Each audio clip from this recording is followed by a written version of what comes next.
open the camera. Oh, there it is. What is going on, guys? Spirit Ghost 3. 1 in the morning. It's snowing so much outside.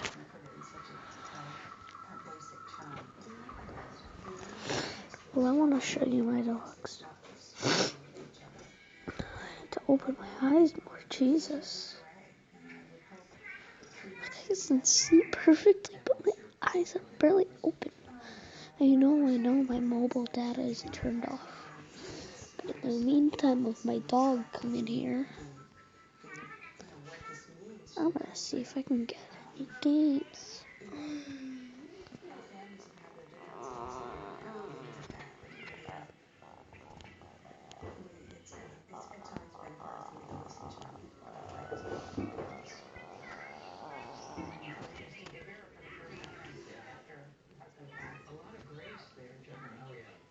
She has a lot of grace, and he is still very much there with her, and she's kind of taking it day by day. One of the things she mentioned was that this is her daughter's birthday, and he told her, he said, my next birthday when I'm not here, I want you to have a big party, and I want it to be a happy occasion.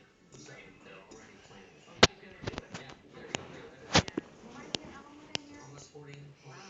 Yeah, and I think it's important. So many people were wondering, how did she take the president's personal attack? To hear her address it. Yeah. And also that recognize the differences of opinion in her own family. Yeah, I think it's interesting. He didn't reach out to her to go after her, and she said that's not what she needed. And we'll have much more of our conversation with Cindy McCain in our next hour. She'll discuss whether she has a place in today's Republican My Party. doggy Luna.